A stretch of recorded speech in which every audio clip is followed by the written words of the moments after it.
selamat pagi untuk kelas 3. Bagaimana kabarnya hari ini? Oke, semangat pagi, jadi tetap semangat pada pagi hari ini.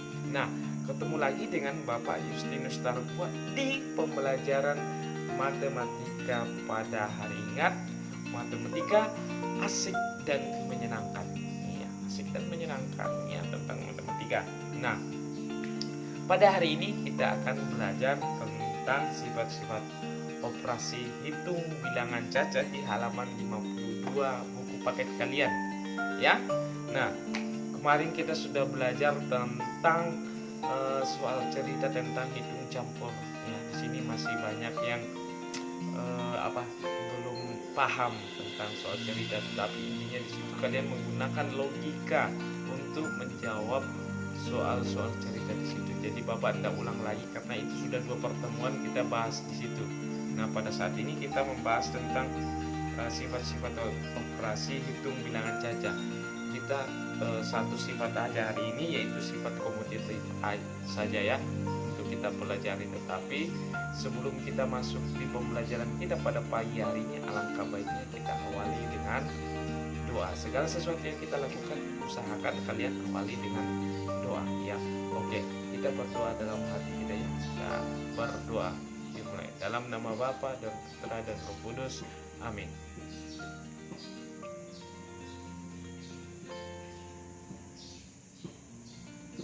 Doa selesai dalam nama Bapa dan Putra dan Roh Kudus. Amin. Oke, kita langsung saja ke pembelajaran kita pada pagi hari ini. Oke, kita langsung ke pembelajaran kita pada hari ini. Perhatikan di papan yang akan kita pelajari pada pagi hari ini tentang sifat-sifat operasi hitung bilangan cacat. Nah, sifat-sifat operasi hitung bilangan cacat. Operasi hitung bilangan cacat itu berlaku sifat yang pertama itu sifat komutatif. Nah, di buku kalian, buka di buku kalian di halaman 25. Apa yang dimaksud dengan sifat komutatif? Sebelum kita masuk, apa yang dimaksud dengan sifat komutatif? Lihat di buku kalian. Sifat komutatif adalah sifat pertukaran, penjumlahan atau perkalian dua bilangan atau memberikan hasil yang sama walaupun kedua bilangan tersebut ditukar. Nah, jadi di sini sifat komutatif sama dengan pertukaran. Nah, yang pertama itu sifat komutatif penjumlahan. Nah, biar ditukar penjumlahan itu tetap sama hasilnya. Contohnya seperti ini. 7 dijumlahkan dengan 3 sama dengan berapa ini? 7 tambah 3 berapa? 10. Nah, kalau ditukar 3 ditambah 7 sama dengan berapa? 10. Berarti berlaku sifat komutatif. Gampang sekali ya. Nah, yang kedua, nomor 2. Misalkan Bapak kasih contoh lagi.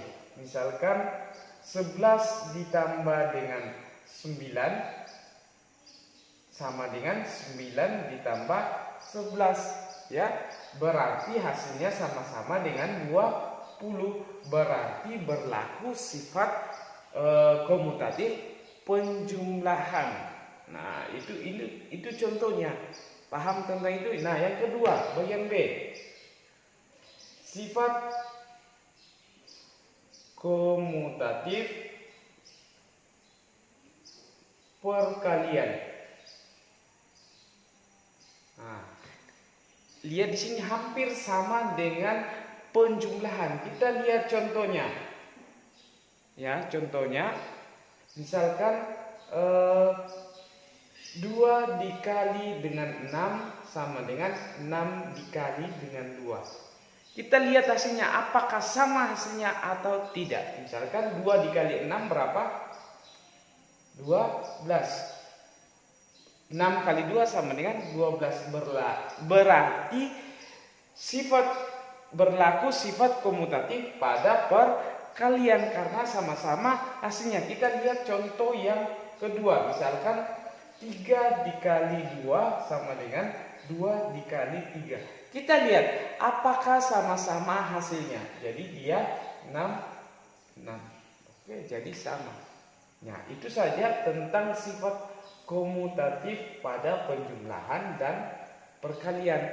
Nah, pasti ada yang bertanya, kenapa tidak masuk pengurangan dan pembagian, Pak? Nah, kita uji dulu.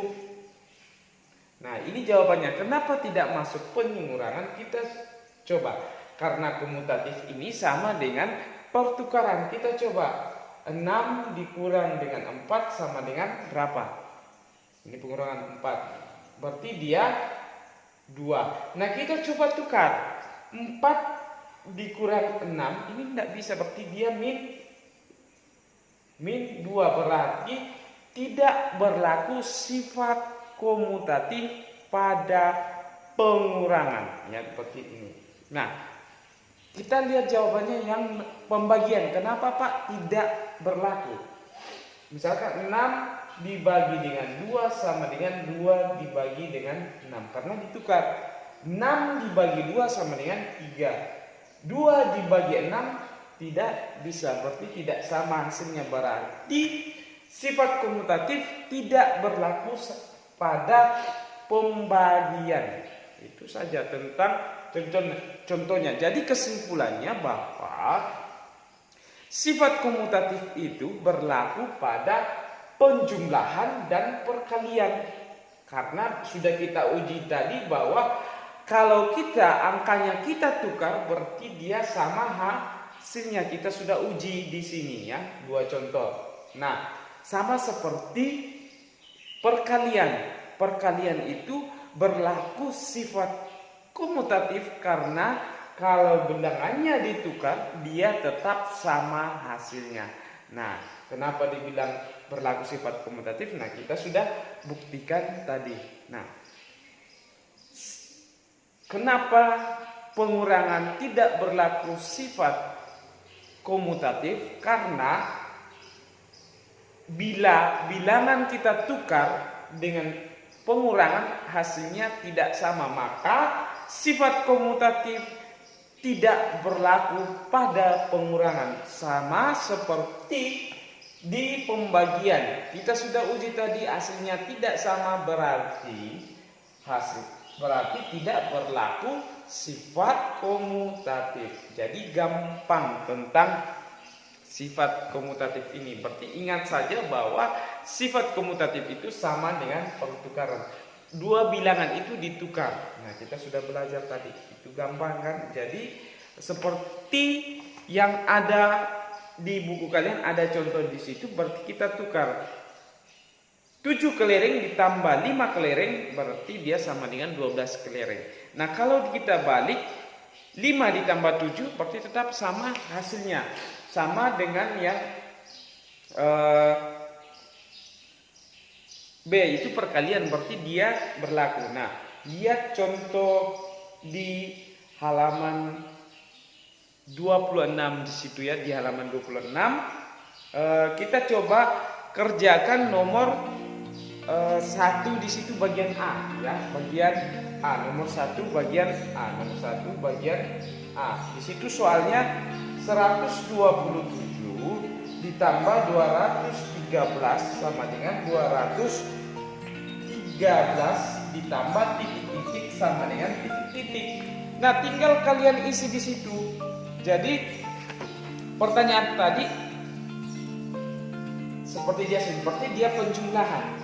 127 ditambah 213 berarti ditukar. Di sini 213 ditambah 127. Berarti hasilnya berapa ini kalian jumlahkan? Berarti 213 ditambah 127, 3 ditambah 7 sama dengan 10. Berarti tulis 0 simpan 1. Berarti 4, 3 berarti 340. Berarti begitu saja kalian kerjakan, kan?